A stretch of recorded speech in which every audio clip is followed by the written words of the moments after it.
Waking you up. It's the Big Show. Wake up. With Joey and Jackie. The number one morning show.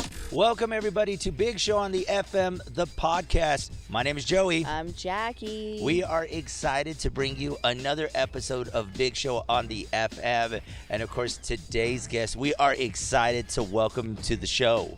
This is like our sensei, right? Yes. We learned that word from DJ Black, and we have found our sensei. Yes, that's right. We have Damien with us, Damien Willis. Wait. No, Okay. hold on. Okay, did we do this wrong? Are you air checking us? No, where are the hot wings? Oh, this ain't that. Where is Sean Evans? I was led here under false pretenses. We had to get you here somehow, Damien. No, you asked for Where's coffee. the black tablecloth? You said in your rider that you only required one thing, and that was coffee. And I asked him how, and he says he wanted his coffee like he wanted his co-host, Black. No, they said, we have for you the opportunity of a lifetime. How would you like to be on Hot Ones? Hot 103. There you go. You misheard us, like Damien. It was the Hot solar 103. flares on the phone call that may have misled you to think that you were coming on Hot Ones. We're honored, even if we got you here by false pretense. We are so honored you joined us. We will make sure someone gets you a hot wing before you leave today. Right. We can find some hot wings in the hood here. Damien, what is up, my friend? Thank you so much for joining us today. We know you've been checking out the podcast, and we thought it was only fitting that if they were going to say bring guests, that we needed to make sure we had the guy who has walked us through this whole process. Here's the thing. We wanted you from the start. We were just afraid you were going to say no being this early. Well, I know. that's a very reasonable expectation. We knew it was going to be hard to try to get him here. We just figured, we have to wake up to do a morning show. Everybody else will wake up at this time. Well, don't you remember you did this for a while? You did the morning show? I did the morning show. Yes. Well, I did the morning show on another station as well. Oh, okay.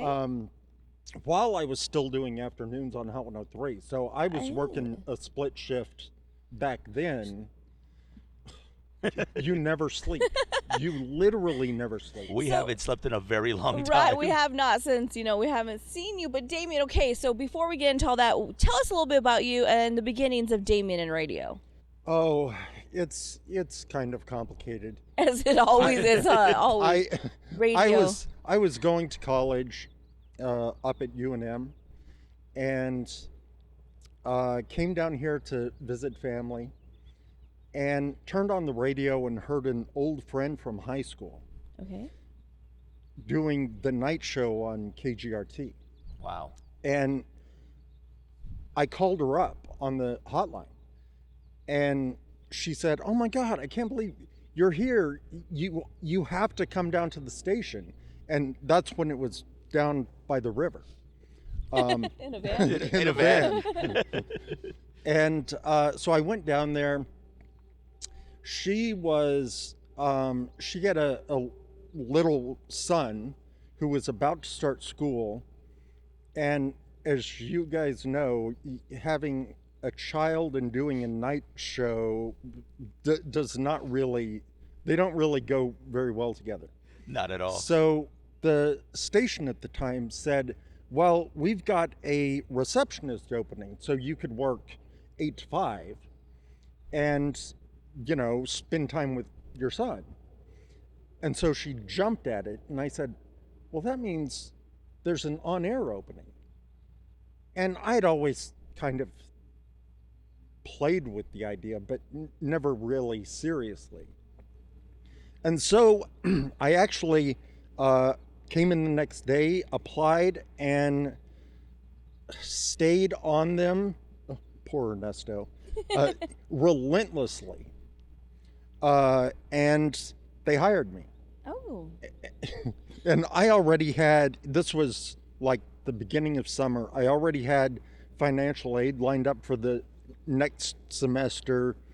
I had a lease on an apartment up there, and I basically never went back. Oh, wow. Wow.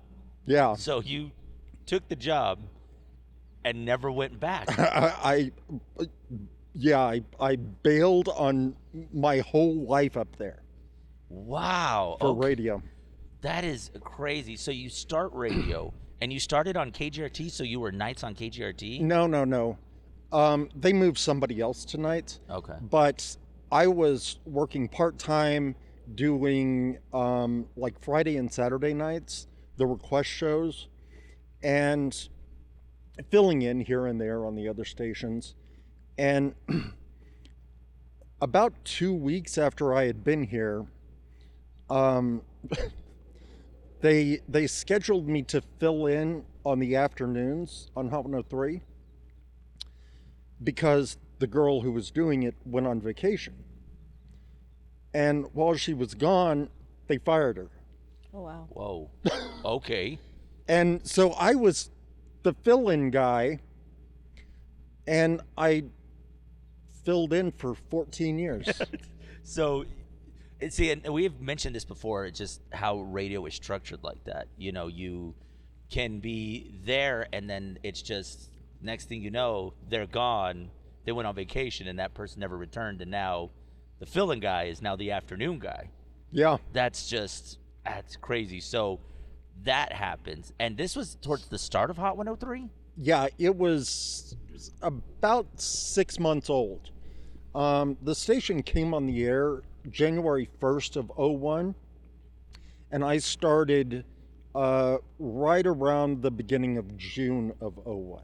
Wow. Okay, so you've been there for a big moment for that station, because we hear often the stories of Hot 103. And Jackie, you've talked about when Hot 103 went on the air, because I mean, you're from the area, just an impact that it made just out the gate. It was such a cool station. It was something different. And it just definitely, and for you to be there at the beginning of it, just it's historic. Yeah, and honestly, we were still really fine-tuning the programming end of it. And as a part-timer, well, they ended up making me full-time within about 6 months. Mm-hmm. And shortly after that, I kind of took on the role of music director. And I remember one time Ernesto coming in and saying, "So, what do you think about the music on Hot 103?" And I said, "Well, you know, it's not my cup of tea. It's not what I would do." And back then it was, you know, a lot of NSYNC and Britney, and it was very, very, very pop. Okay. And, you know, that's some people's thing. That's fine. It wasn't my thing. Yeah. And he said, "Well, what would you like for it to be?" And I said, like more Tupac, more like lots of stuff. Yes. But like more rhythmic music. And that kind of, and Ernesto goes, "You're scaring me." And that kind of began a fight that probably continues to this day. But, you know, kind of that, finding that balance. Yes. You had a lot of like Chicano music when I got here, the Hot 103, which I thought was pretty awesome. Like it blended in perfectly with all the other music. Why did you go that route? Take a look around. Yeah. You know, Wait, but you're like the whitest guy, but you're not. no, that's why I say that. No, Yeah. I heard you say to Black that I'm a white guy with a brown With heart. the brown heart, Right here. yes. Yeah. And you know, I'm born and raised in New Mexico. Yes. You can't grow up the way I did with friends that I had, and not appreciate that culture. Yeah. And I mean, I was going to lowrider shows every summer in Albuquerque, Yes. which I continued doing whenever I got here. You know, that's part of who I am. And I remember it kind of started when we heard, somehow we came across Indie Riders. And I heard, I think it was Runaway. And the very first listen, I said, that sounds like Nasty Boy Click. Like, that's the first thing that came to mind. And I said, that's what we need to be playing more of. That's what's going to connect with a lot of our listeners. Yes.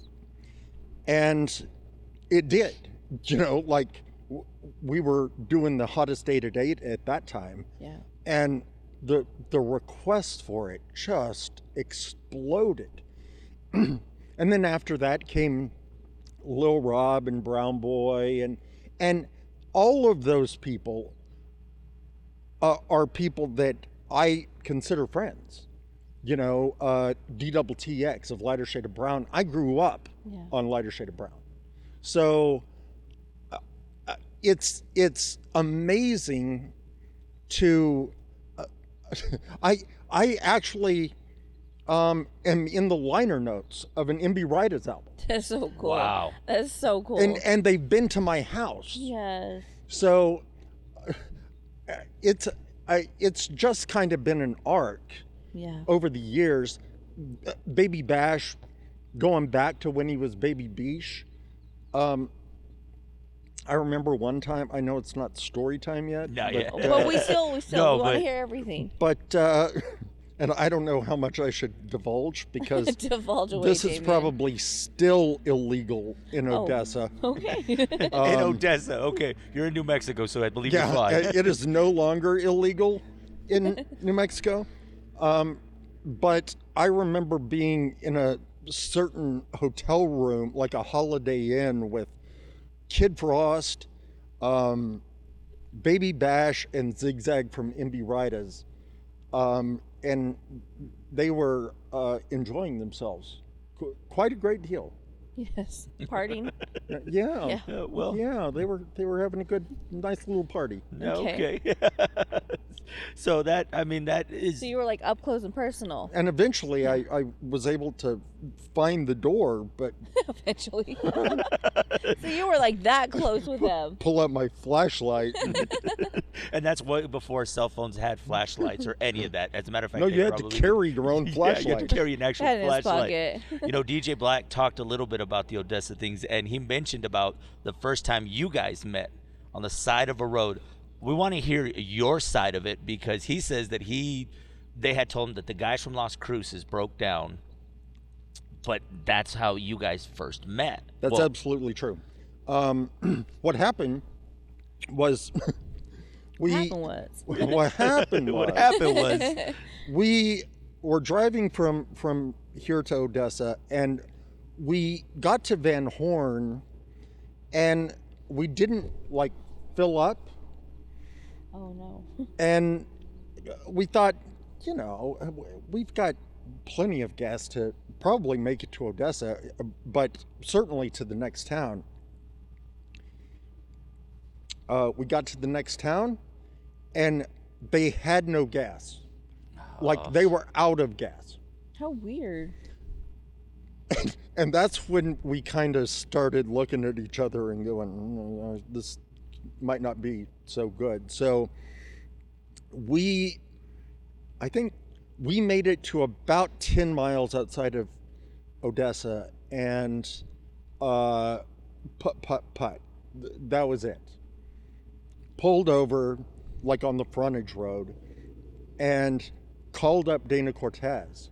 Oh. And because she was the program director at Wild 96 there at the time. And we said, we're stuck. We're out of gas. We just ran out of gas. We don't know exactly where we are, and I said, can somebody come and get us? And I think that it was Black and Candyman wow. So that cool. showed up in their station van to pick us up. That's really so. It was like fate that you were supposed to meet Black. Yeah. That is On so the cool. side of the road is where the Who ride begins. On the side It of a had road. like the seeds of it, like.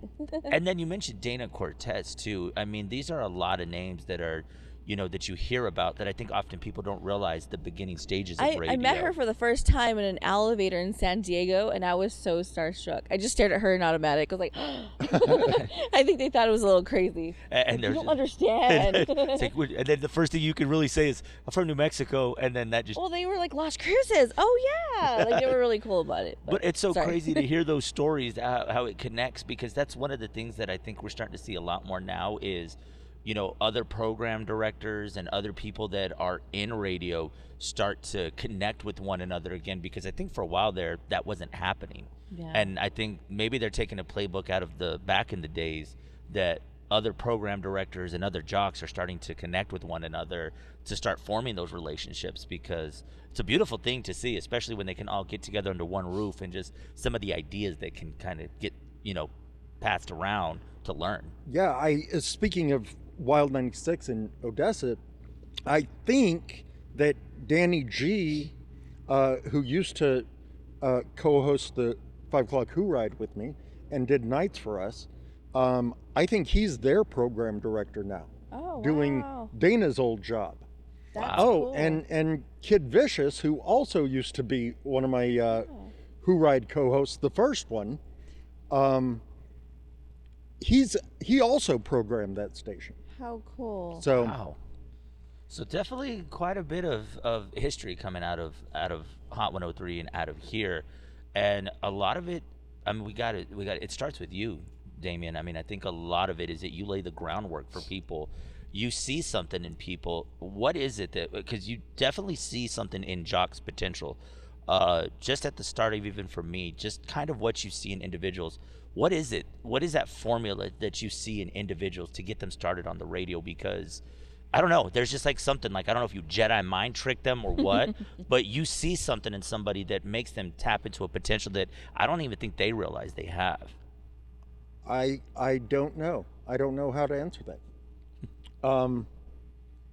Really, I think it's different from jock to jock. I think that, everyone's personality is different, and if you can draw out something that makes them authentic on the air, then, you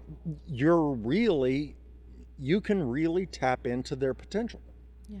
And you don't see a lot of that oftentimes nowadays. You see it's kind of like cutthroat, huh? Yeah, it's not Me versus them. And I also think sometimes people aren't willing to take the advice. I mean, that's one of the things that, even though it might hurt right here in the soul, something about, like, especially if you were ever doing what we call air checks. So for those air checks is those sessions where you're sitting in and you're listening to what you sounded like, but you had a different way of approaching the air check. It was never you did this wrong, you sucked here, you did this. It was always what could you have done better? Exactly. And I think that's one of those things that even to this day, Jack and I will get off the air after doing a break, and we always tell ourselves, what could we have done better? How could we have said that shorter? Yeah. I think one of the things is that you have to teach DJs the fundamentals, get them to understand that. So, for example, one of the things that I would often drive home right at the beginning is when people would say, the DJs would say, you guys, hey, how's everybody doing? Talking as though they're talking to an enormous group of people. Yes. Well, yeah, in some ways you are, but in a lot of ways, listening to radio is a very solitary act. You want to build that connection like it's you and the person you're listening to on the radio. The other thing, of course, is understanding how ratings work, and the quarter hours you guys talked about last week or the week before, with that clock. That clock. The clock of your nightmares. Yep. But I think that once you understand that, then you can open up and allow their personality to come through. And it does make such a difference taking that and running with it, because there are those that may not understand it or may not care to. And oftentimes you see, And it's crazy, especially in this industry, egos that get in the way. I think oftentimes because you hear someone says, "Oh, you sound like you should be on the radio," but then when they're put in front of the microphone, it turns into a whole different ballgame. And I think oftentimes that, and you hear this quite often when people say, "Oh, all you do is talk for a living." It's a little bit harder than just talking. What are you bringing to the table, and can you capture an audience and make that audience feel special in that 30 seconds that you may be talking for, and can you leave an impact with that audience? Right. I don't think anyone ever told Casey Kasem or Delilah or Rick Dees or R-Dub, all you ever do is talk for a living. Yeah. You know? And yeah. Because you connect with listeners. And you definitely leave, and you, even now to this day, you still hear people talk about the Who Ride. I mean, as years have gone on, you still hear people talk about the memories that you left with people. So how did the Who Ride start? I just remember being on the radio. So, I mentioned Kid Vicious earlier. Yes. So, we had this idea. There were back at the beginning when we were trying to find our identity, and you asked, well, why so much Chicano hip hop? Yeah. And I said, well, look at the market we're in. Look at who our listeners are. And we used to pay a whole lot of attention to markets like Fresno, Modesto, Bakersfield, that Sacramento Valley, because they're somewhat agricultural, but demographically they are very similar to Las Cruces. We also naturally watched Albuquerque really closely. And by then, Dana and Candy were up there. They were at Wild 96. And there was this enormous war going on between Kiss and Wild up there. And they had a 5 o'clock drive time mix show. And I remembered going back to my early college days, back when it used to be called, I think Mikey Fuentes might have been there back then.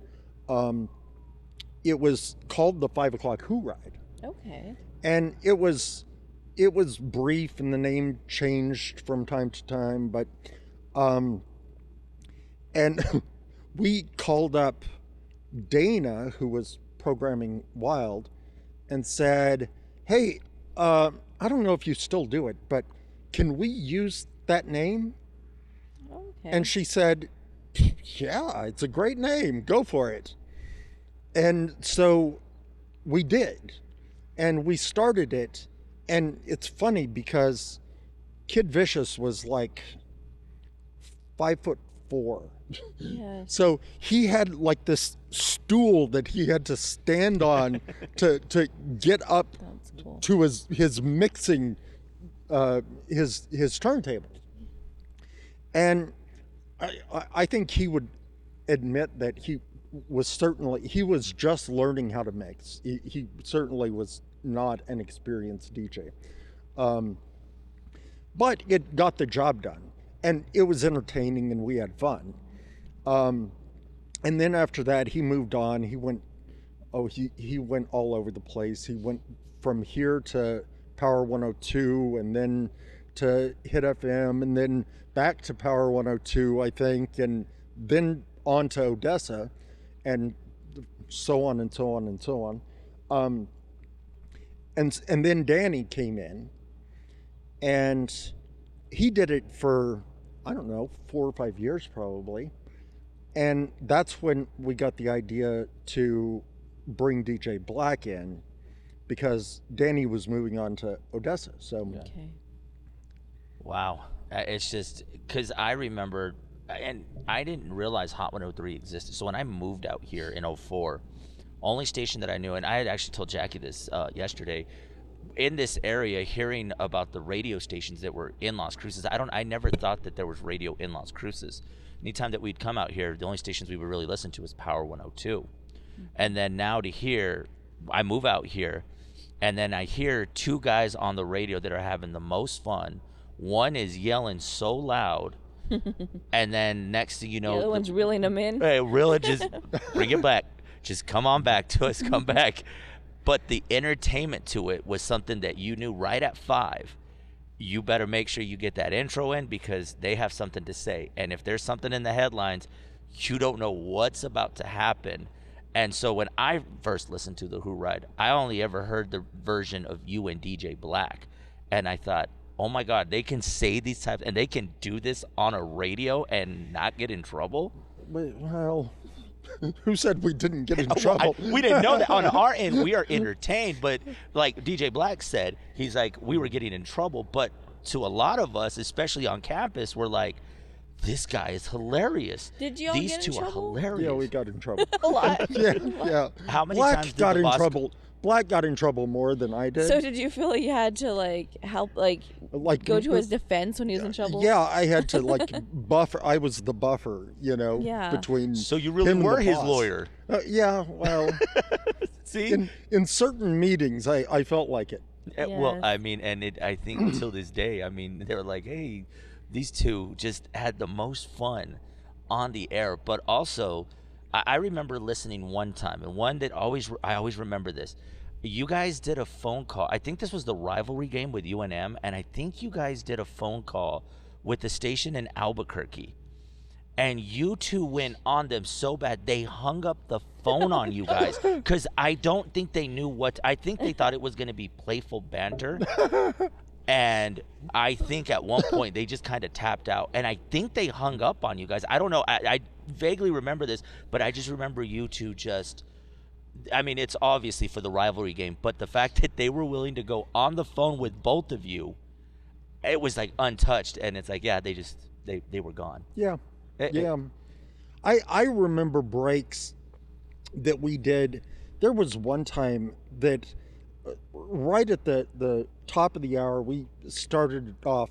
I have no idea what we were talking about, but I remember that by the time we were supposed to start the mix, I was laughing too hard that I couldn't even say Who Ride.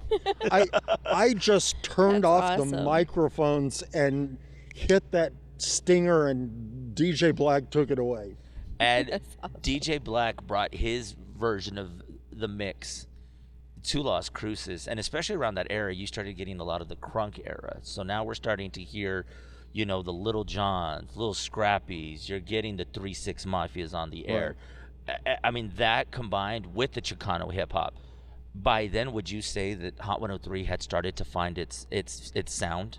Yeah, and you think about songs like Flow Ride is Low and Yeah. things like that just became almost anthemic back then. So yeah, I think that was about the time that it kind of started hitting its stride and started finding an identity. And at the time there the rivalry between us and a certain other radio station in town was anything but friendly. It was tooth and nail, because for a decade or more they had been the top dog. They were the only station that young people could listen to. Yeah.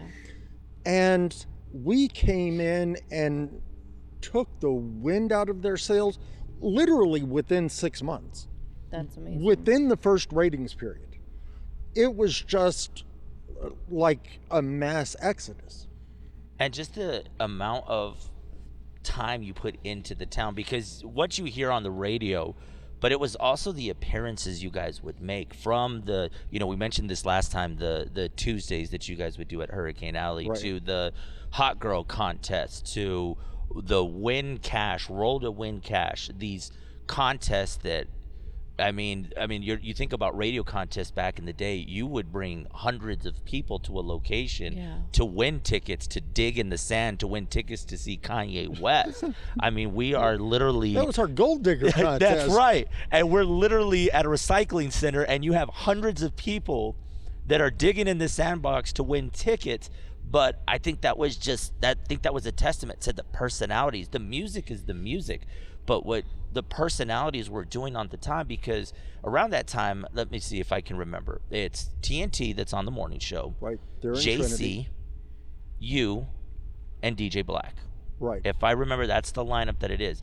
And each one of those shows had a following. And it was so cool to see everybody come out and just be like, hey, I, for one, got to meet them. And two, I got to dig to get those tickets so I can go see Kanye West. So it was the memories you guys were creating for people. We had, you talk about, this was almost a throwaway promotion that turned out to be something of a Hot 103 legend.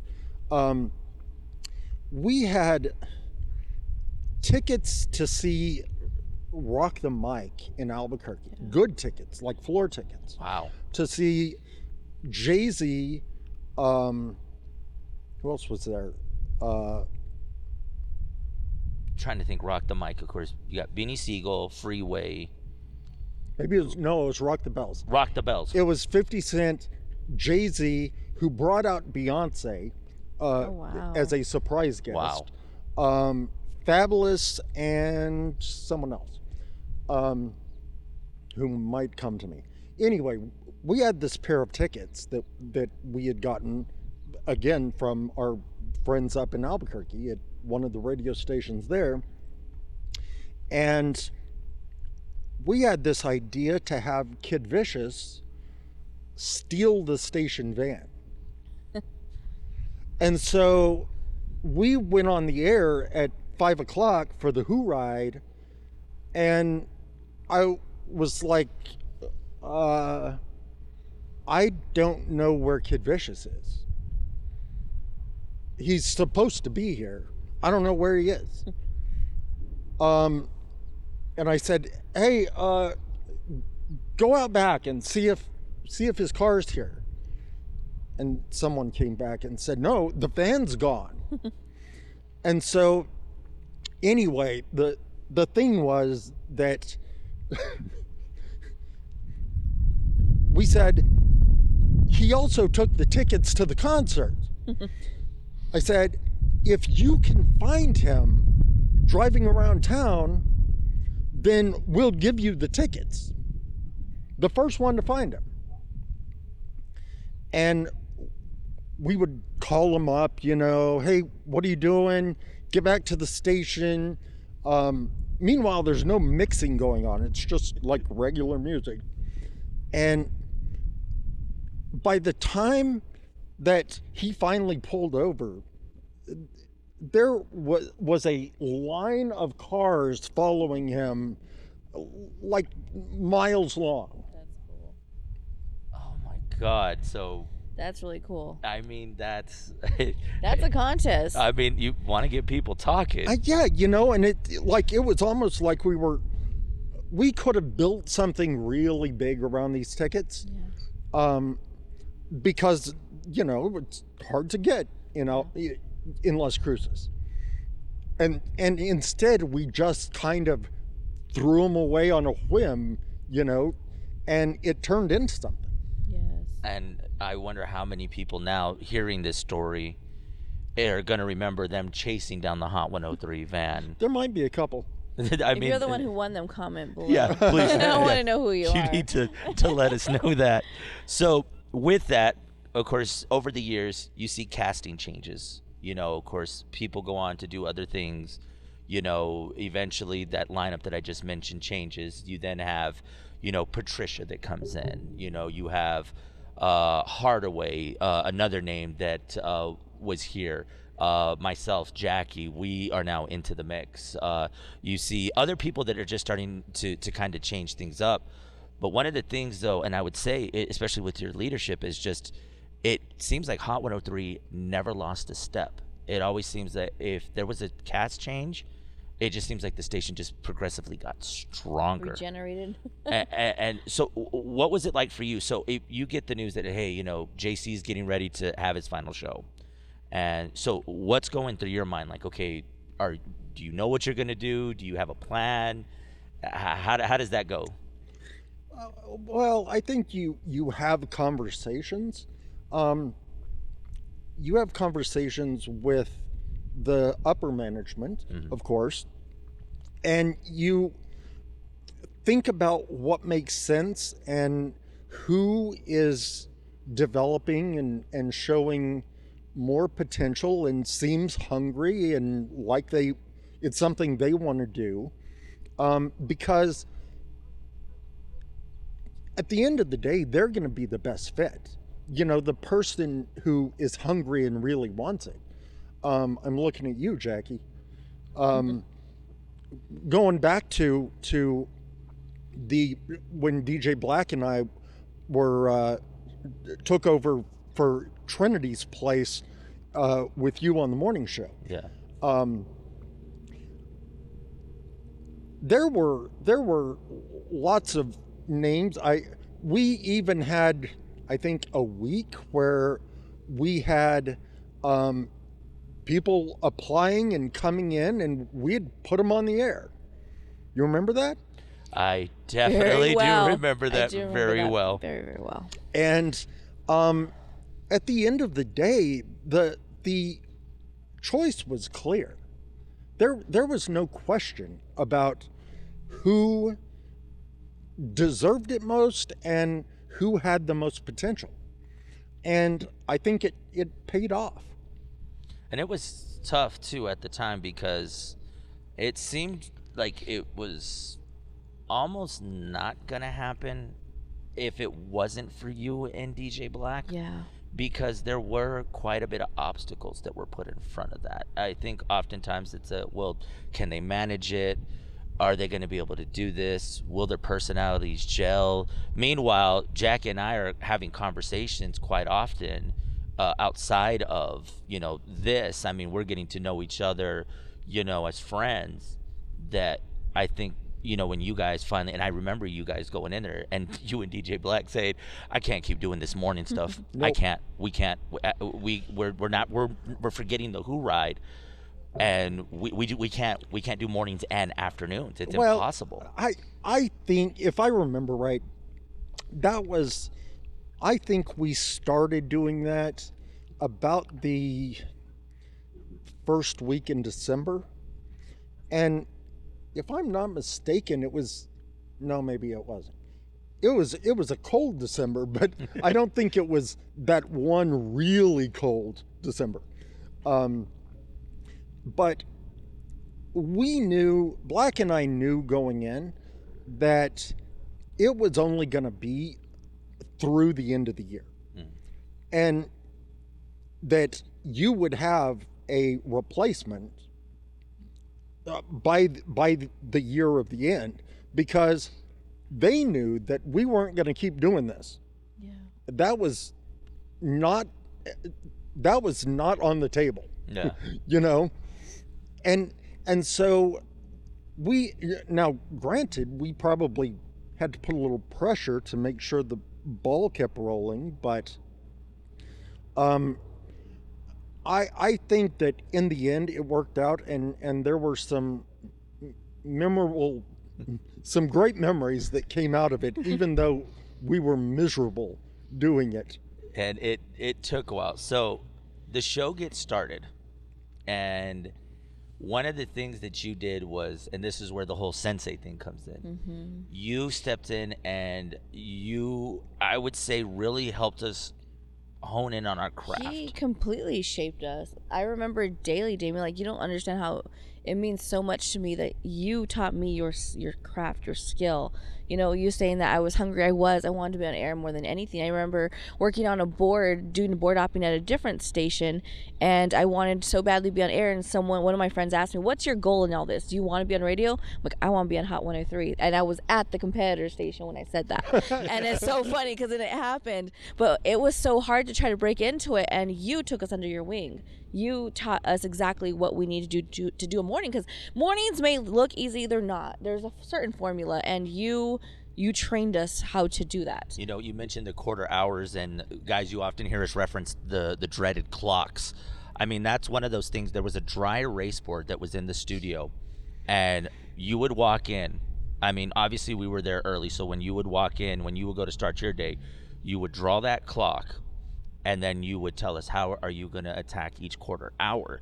And from there, it became that thing that even now when you have new people that come into radio, I feel like passing that, not like a lot of the stuff that people ask us to teach them, we're teaching them the teachings of Damien Willis, because you taught us so well that it has just resonated, that I think it now resonates with the new people that come in. The thing that viewers and listeners should understand about that clock is that the way that, like, radio stations, this is going to get a little bit weedsy for 10 seconds.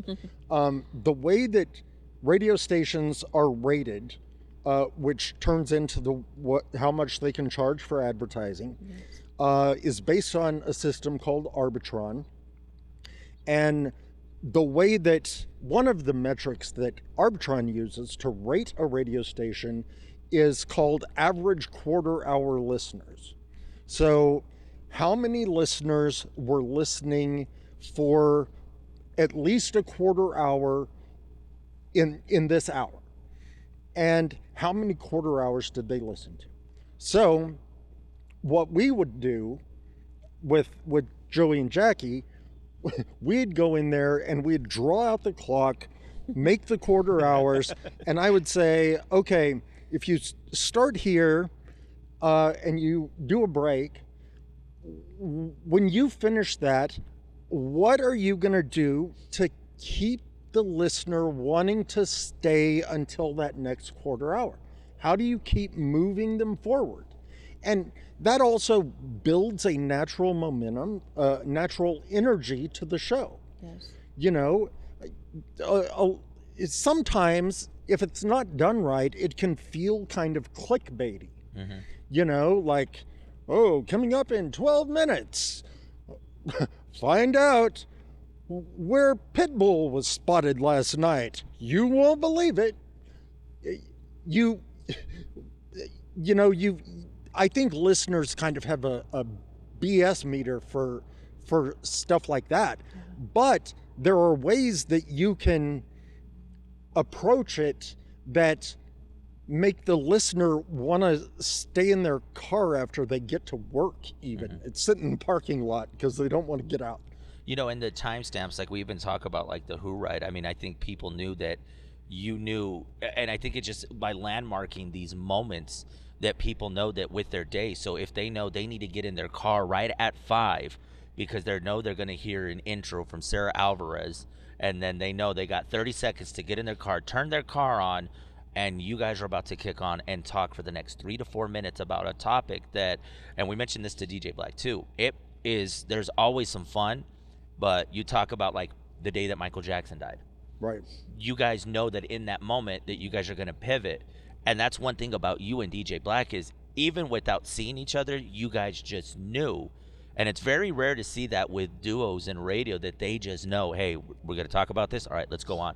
Cool. We're ready to go. And like Black said, we really didn't speak in the studio before the mics turned on. He would come in, set up his turntable, and I would be, working on other things or whatever. And we really wouldn't say anything until that mic came on, because we don't want to ruin that spontaneity of it. And, we also weren't afraid to take on heavy topics. I think now, like, what would it have been like to be on the air with Black when George Floyd happened, when Black Lives Matter was happening? Because everyone knew I'm a white guy, he's a black guy, but we weren't afraid to tackle issues of race, and we did it seriously, as much as DJ Black can be serious. He has his own flair. Yeah. He doesn't generally have much of a serious side, but in heavy times, we weren't afraid to take that on. And, the fact that you would also get the listener's perspective, too, because oftentimes you can be that person that speaks. And I think that's one of the things that Jackie and I have done, taking just that little bit of what you guys would do was opening those phone lines where you often hear radio stations now, they don't think to, hey, I'm going to turn on this phone and let's hear what the listener has to say. And I mean, and even now with anything that goes on, a listener can call us. I mean, we a couple years ago had somebody call and say, I'm missing my porch. Can you find my porch? And we're like, okay. Windstorm. And we're like, okay, cool. I was like, if that's how you feel that you can call us and you're talking to a friend, great. Let's have these conversations. You know what I think also, Damien, was really cool that you taught us is connecting with our listeners, because a lot of listeners became friends and family at this point. Right. It's so cool. That's not something I thought radio was about, but you already had a family that, that we are now close to because, just through the airwaves. Going to their kids' graduations. Yeah. And some of them, even their weddings now. And you're like, I remember when I was telling you happy birthday, and now you're... you through Damien. Yeah. Right. And cool. it's so crazy. We mentioned Chicano rap, and you mentioned the music. One aspect that we got to mention is the local that you would add to it. And, we mentioned the friends and families. Wicked becoming a really good friend to us, meeting him through the music. Right. Talk a little bit about just wanting to add that little bit when not a lot of radio stations are playing the local artist.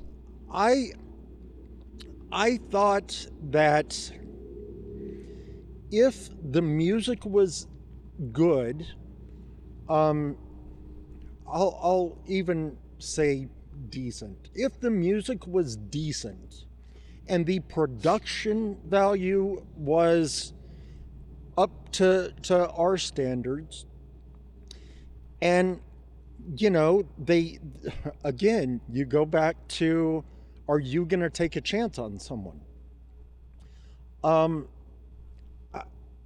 I think that they deserve the opportunity to, and maybe it doesn't take off. Wicked had that Summertime Groove that really took off. Think about Robbie's Boom. Yeah. That song went berserk. I mean, it was on the hottest 8 at 8 every night for months and months and months. And so, you take a chance on someone and you give them the opportunity. Wicked also told us you would give him criticism on how a song, maybe you saw something didn't work. Remember he was telling us? Yeah. And Damien gave him some constructive criticism, and then he fixed it, and he's like, yeah, you were right. That does help out. It's so cool that you were able to do that. Not only play their songs, but also give them some feedback and good advice on it. Yeah, I'll say, this isn't working for us, and here's why. Yes. If you kind of tweak that, the bridge or the hook little bits, levels here, kind of, you might say, oh, that reverb on the vocals, that echo, no. But people, and it goes back to, once again, that criticism that I think back then people were willing to hear it. And now, because it seems music is just coming at such a fast pace now, they throw it on a Spotify and it says, okay, there it is, and it's good. But they're not taking the time to hear the constructive criticism. And it's not necessarily to be mean towards anyone, but it's like, hey, if you want the longevity in the song, find someone that's going to give you that. And you clearly did that for and quite a bit if of you want to artists. find a broader audience than the 200 people who might find it on Spotify, Yeah. Yes. you definitely have it right here. Yeah. Yeah. Let's talk your writing, because that's one of the things that on top of the radio, you were also writing a weekly column. Talk a little bit about that. That kind of goes back to my days in college, actually my days in high school, because back then I always thought that I wanted to be a journalist. I don't know why, but I always carried a newspaper with me. My tiny school in Fort Sumner didn't have a school newspaper, so we started one.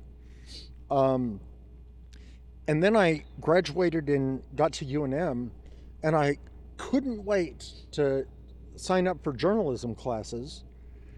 And I got about 5 weeks into the first one, and I dropped it. I said, this is miserable. I hate this. I hate this so much because I'm an introvert. And the idea of talking to strangers just terrifies me.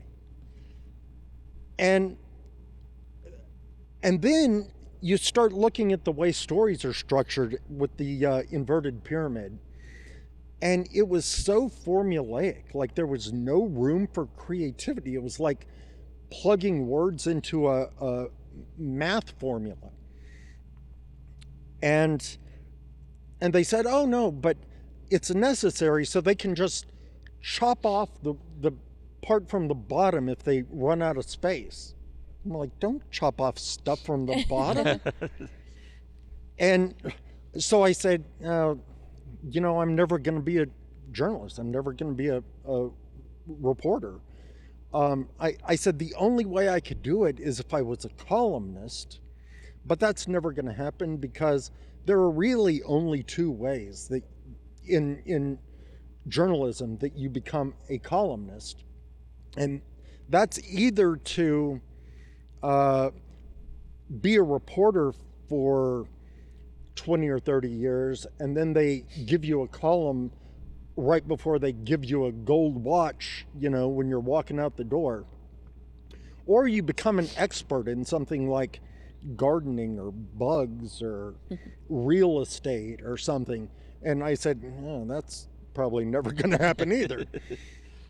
And so I gave up on that dream, and I became an English major and kind of did a little bit of literature, a little bit of creative writing.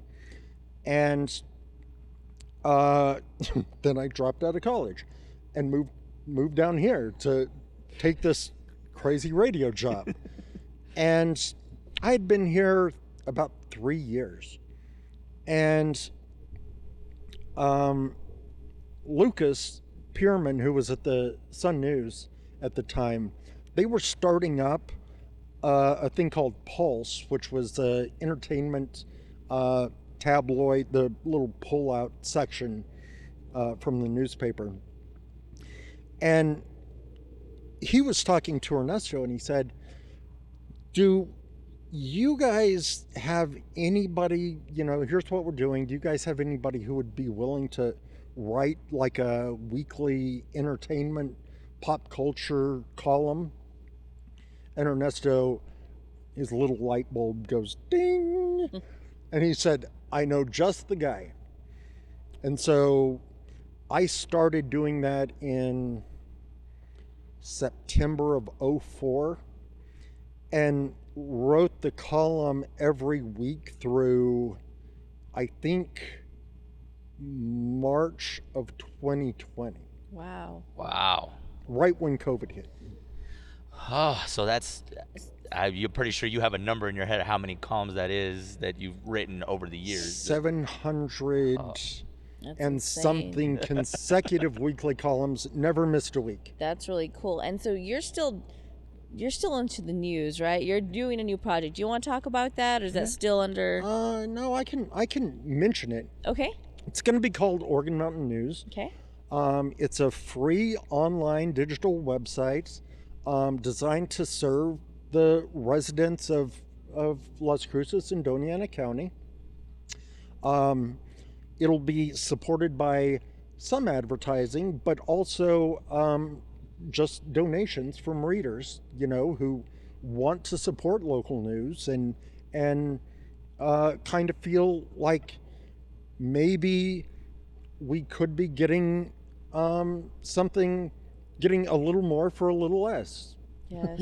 Yeah. We need that around We here. definitely do, especially to keep a lot of us informed and it not be behind a paywall just to get your information. Right, and this will never have a paywall. We'll never force you to get a subscription to keep reading anything. So Excellent. Well, Damien, thank you absolutely. for many things that you have done for us. Thank you for this. We're here because of you, Damien. We owe a lot of this to you. I mean, Yeah. you've done a lot for us throughout our careers. You've stood up for us when I think a lot of us, and there's times where we didn't believe in ourselves. And I think you kept pushing us, even those moments where we're like, I don't want to have to go out there, but you pushed us out there. You continue to push us. And even now you still continue to push us. And this is we just appreciate everything that you've ever done for us, Damien. And we're just, thank you even joining us here under false pretenses of a hot wing. It's a blessing to be a part of it. Before we go, of course, we do story time with the Big Show, and we figured you would probably have a good story for us before we go. Anything that comes to mind? I've got two, and one. I've got three. I've got three short ones. Awesome. Okay. Awesome. One goes back to Halloween of 2008, and I was interviewing Barack Obama, So cool. then Senator Obama, but he was like 5 days away from winning the presidency. And I was sitting in one of those back studios, and they were supposed to patch the call through whenever he was ready. He was flying from somewhere to Chicago to go trick-or-treating with his kids, and so I'm back there. I'm a little nervous, and the phone rings, and it's like his press person or someone, a handler, and they say, Damien, I've got Senator Obama here. I said, that's great, put him through. And he goes, hey, Damien, this is Barack. And I said, Barack, what's happening?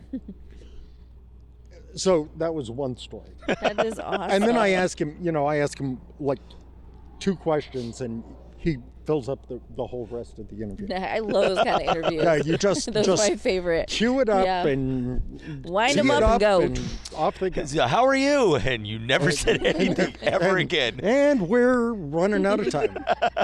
Time's up. And that's our 4 minutes. So that was one.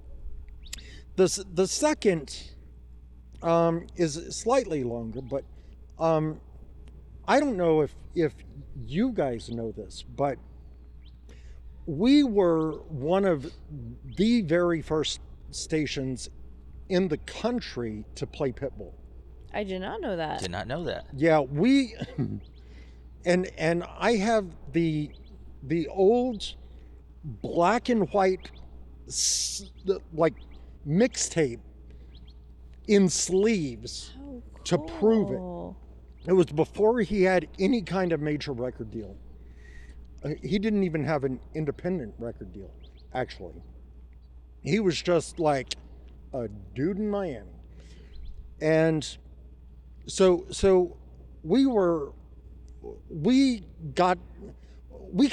he's one that we took a chance on. Okay. You know, we were like, oh yeah, this is kind of cool. And back then he was doing like kind of freestyles over other people's hits. You know, not necessarily a remix, but kind of doing his own thing over their instrumental. And so we kind of, you know, picked up a couple of those. And then we followed him through his career when he went through 4 or 5 labels at the time. And it was always like so close. He would get like a big deal with Columbia Records or someone, or Arista, and then they'd promise him the moon or RCA, and then they'd like drop him before the album ever came out, just dump him. And I'd see him around, you know, at Power Jam, and I'd see him in Albuquerque, and I'd see him at radio and record conventions and things like that. And the last time that I talked to him, we actually became like close acquaintances. That's so not good cool. friends, Yeah. but acquaintances. And there was this one promoter that I did not get along with very well. Never showed us any respect at all. Always paid more attention to El Paso and our competitors there. And the last time I saw Pitt, we were on a yacht on Lake Travis. Just casually Just on a yacht. Just on a yacht casually. Yacht. Yeah. You know. Outside of Boston. That's really cool. And it was getting late, and it was a big party. There were other like celebrities around. yeah. And he said, hey, it was just me and him. We were like looking out over the railing, and he said, you know, Damien, I'm thinking about signing with so-and-so. And I said, don't do it, man. I said, don't do it. Don't do it. I said, if you sign with him, you and I are never going to talk again. That will be this will be the last conversation that we have, because I won't be able to reach you anymore. And he said, no, that's not going to happen. Well, so anyway, I said, okay, but promise me something, Pitt. I said, if you sign with so-and-so, you use him, don't let him use you. I said, you use him to get where you want to go. And that's exactly what he did. And now he's Mr. International. Yes, Mr. You know? Worldwide. One of the Mr. big- Worldwide. He's got a football stadium named now after he's him got a now. football That's stadium. really cool. Like, I mean, this guy is, you can't go anywhere. He is a household name now. I Yeah. mean, this guy is everywhere. I mean, he's got his own channel on Sirius XM. I mean, the and it's sky's all the because limit. I took a chance on him. See? That's what I'm saying. There Damien. is Taking credit. there is the Big Show and Pitbull, thanks to Damien. Those are the two things. I love that. Pitbull and the Big Show. Damien, again, brother, we We had appreciate one more. you. I wanted to get the last story. One story I wanted to make sure that we mention. And this is a story that I think we still talk about it. The mystical interview that you guys had. You guys had Mystical on the Who Ride. In He the was studio. in the studio because I was in there with him. And I had to go do a live broadcast at the museum. Watch yourself. And you guys are having fun with Mystical in the museum. It was so much fun. at the It studio. was lots of fun, Joey. And then you kick it out to me, and it literally was one of those things where you're holding the microphone like, ain't nothing that interesting happening here. Back to you guys in the studio. Well, no, Joey, tell us. Apparently kids are going to be there. Nothing interesting happening here.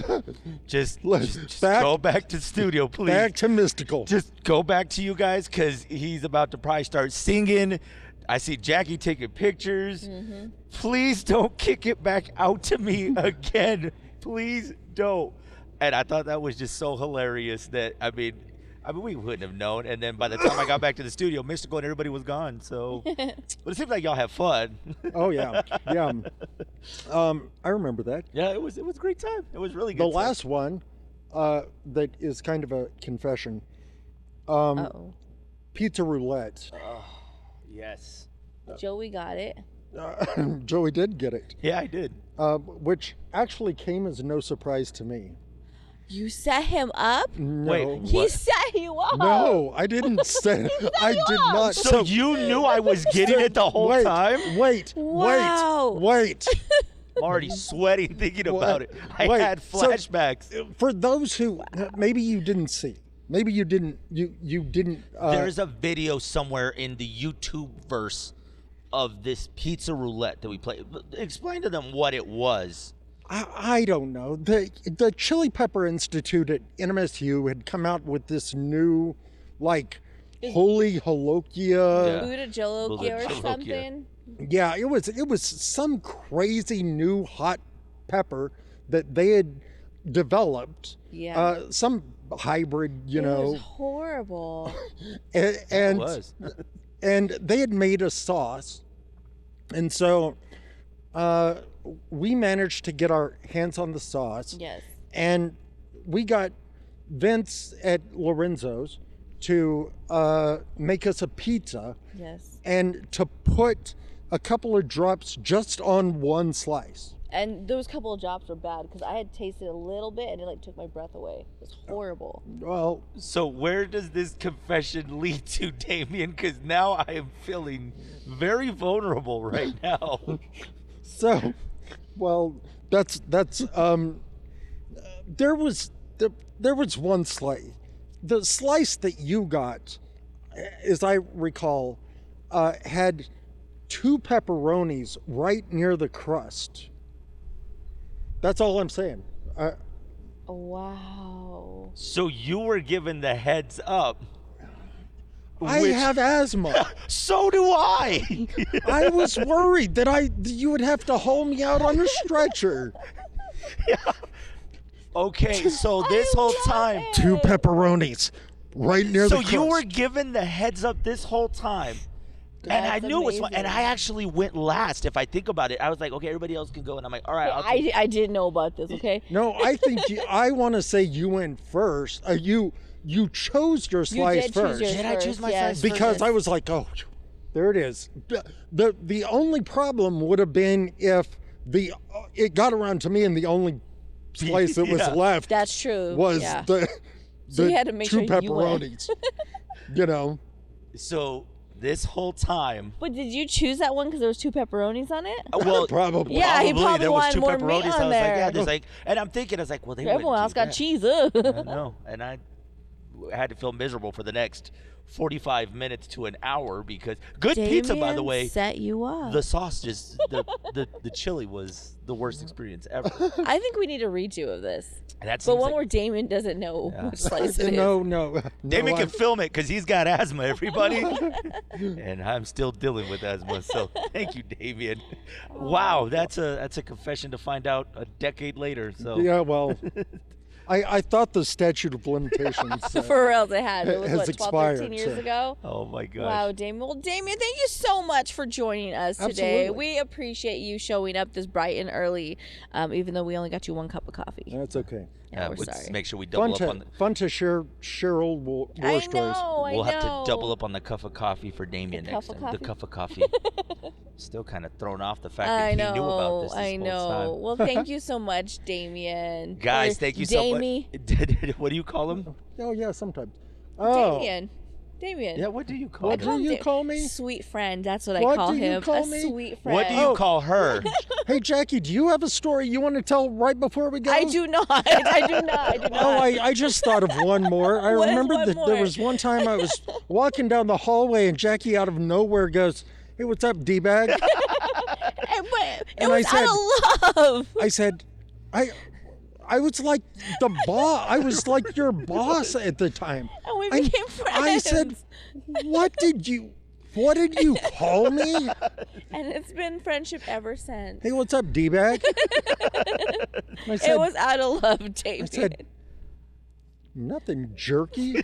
I'm jerky from now on. So jerky and Jerky D-bag. and D-bag. I mean, and then you guys even dressed the same too at one point. Yeah, we had our Hunter S. Thompson shirts we on. did. We See? were Mary Kate and Ashley. A match made in heaven right Yep, there. Yep. Well, Damien, again, thank you so much for joining us. And you out there, thank you so much for tuning in to this episode of Big Show on the FM. This Remember, is our longest one. I think it really is. I'm kind of, my breath is taken away from the fact that Damien knew about the set you pizza up. this whole That's time. that's twice your breath has been taken I away. want to say thank you to 633 Studios, Leo Sanchez and his crew, and yeah, it's been a great episode. It really has. Again, you can follow us on our socials, Big Show FM. Don't forget to subscribe on YouTube and follow us. And you can also catch this episode on Spotify as well. Just search for Big Show on the FM. Again, thank you to Damien for joining us on the show today. And remember to check out past episodes. And remember to hit that subscribe button. Until then, we'll see y'all next week. D-bag. Shut up.